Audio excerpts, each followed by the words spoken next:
김 박사, 오늘의 키워드 시간입니다. 오늘의 주요 뉴스 키워드로 알아볼 텐데요. 김대호 박사님과 함께합니다. 박사님 어서 오세요. 반갑습니다. 네, 오늘도 5개 키워드 준비되어 있습니다. 첫 번째 키워드부터 함께 보시죠. 오늘 첫 키워드, 엉터리 통계입니다. 지난 주말 뉴욕 증시가 폭등했습니다. 5월 실업률이 13%를 기록하면서 뉴욕 증시를 밀어 올렸는데요. 트럼프 대통령이 이날 예정이 없던 기자회견까지 하면서 미국 역사상 가장 위대한 재기의 날이다 이렇게 환호까지 했는데 박사님 이게 알고 보니까 통계에 어떤 착오가 있었던 건가요? 예, 지난 주말에 미국 뉴욕 증시가 아주 큰 폭으로 올랐습니다. 네. 다우 지수 거의 지금 새 신기록을 작성하기 직전이고 이미 나스닥 지수는 사상 최고 고점을 돌파를 했죠. 네. 코로나19 때문에 그동안의 뉴욕 증시가 상당히 휘청했었는데 거기에 비하면 이 어저께 토요일, 금요일 날 이 미국 증시의 상승세는 상당히 무서웠다 할 수가 있습니다. 왜 이렇게 이 미국 뉴욕 증시가 폭등을 했는가라는 것에 대한 전문가들의 지적은 한결같이 실업률 통계에서 그 원인을 찾고 있습니다. 미국 노동부가 금요일 날, 미국 시간으로 금요일이죠. 금요일 날 실업률 통계를 발표했는데 그 실업률 통계가 13.3으로 나왔죠. 네, 앞서서 이 경제학자들 같은 경우 20%까지 증가할 거다 이렇게 예상하기도 했었단 말이죠. 그렇습니다. 실업률이 급격하게 증가를 해서 미국 경제에 큰 부담이 될 것이다라고 예측을 했었는데 막상 뚜껑을 열고 보니까 13.3%로 나타났는데 이것은 지난 4월 달에 17%대에 비하면 오히려 떨어진 거예요. 네. 그래서 일각의 전문가들 주장과는 달리 미국 경제가 생각보다도 훨씬 더 빨리 회복되고 있는 것이 아닌가라는 그런 기대를 낳았고 이것이 이제 미국 뉴욕 증시의 주가 상승으로 이어졌습니다.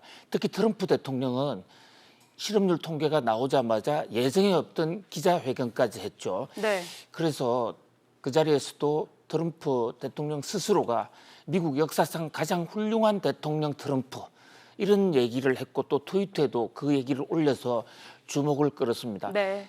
코로나19 같은 이런 국가적 재앙을 맞이했지만 트럼프 대통령의 리더십으로 이 위기를 몇 달 만에 아주 빠르게 극복했다. 그래서 대단한 일자리 보고서가 나왔다. 역시 트럼프들은 대통령은 훌륭했다. 농담이지만 사실이다. 이 사실 더 세게 본인을 선전을 한 그런 얘기죠. 그런데 이 보도가 이 트럼프 대통령의 트윗과 트럼프 대통령의 기자회견이 나온 지 몇 시간이 되지 않아서 미국에서 메이저 언론의 하나인 워싱턴 포스트가 이 통계가 잘못됐다라고 보도를 하는 이런 일이 벌어졌습니다. 네, 어떤 부분이 지금 잘못됐다는 예, 건가요? 워싱턴 포스트의 보도에 따르면 미국 노동부가 실업률을 계산을 하면서 그러니까 이미 코로나19 때문에 해고된 사람 그것을 다른 이유 때문에 놀고 있다 이렇게 착각을 했다는 겁니다. 네. 다른 이유 때문에 놀고 있다라는 얘기는 이 미국에서 실업률 통계를 분류할 때 이를테면 법원의 배심 판결을 받는다든지 또는 자기 개인적인 사정 때문에 회사를 나가지는 못했지만 잘려난 상태는 아니고 언제든지 원하면 돌아갈 수 있는 이 상태인데 이것을 이미 잘린 사람과 혼동을 해서 그렇게 통계가 잘못됐다고 그랬습니다. 그래서 노동부도 워싱턴 포스트의 보도가 나온 직후에 실업률 통계에 오류가 있다라고 시인을 했습니다. 그러나 이것이 특별하게 실업률 통계를 조작하려는 그런 정치적인 불순한 의도가 있었다기보다는 단순한 실수였다. 그리고 노동부는 이 통계가 만약에 바로 잡혔다면 실제로는 실업률이 약 3%포인트 높아졌을 거다. 네. 그렇다면 지난 주말에 노동부가 발표한 게 13.3%였으니까 약 16에서 17%로 올라갔을 것이다. 이제 이런 얘기예요. 네. 그런데 이제 이 대목에 대해서는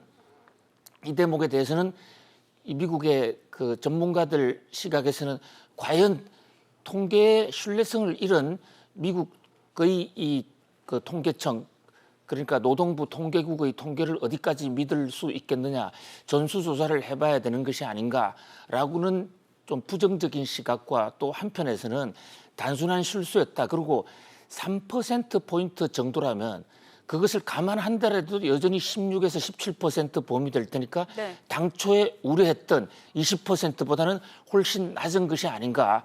그래서 미국 경제가 좋아진 것만은 사실이고 네. 또 경제 통계가 노동 통계가 잘못됐다 하더라도 그 잘못된 통계는 이미 3월 달부터 반영이 된 것이니까 하나의 트렌드 상으로 볼 때 큰 의미를 부여하기보다는 미국의 실업률이 빠른 속도로 떨어지고 있다는 데 더 방점을 두어야 되는 것이 아닌가.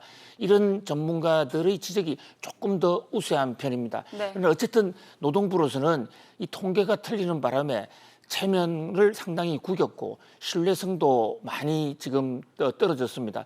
어쨌든 미국 노동부는 이번 기회에 왜 통계가 이렇게 잘못됐는가에 대한 정밀 분석에 들어갔고 그 분석 결과를 앞으로 빠른 시일 내에 내놓겠다라고 했습니다만은 불신은 완전히 없어지지 않았죠. 그러나 어쨌든 이 실업률 통계가 그 왜곡에도 불구하고 상당히 좋아진 것만은 틀림이 없는 것이 아닌가. 네. 생각보다도 세계 경제가 코로나19 쇼크를 빨리 극복하는 그런 모습이다. 이렇게 볼 수가 있겠습니다. 네, 뉴욕 증시를 끌어올린 5월 실업률에 대해서 알아봤습니다. 이어서 두 번째 키워드 보겠습니다.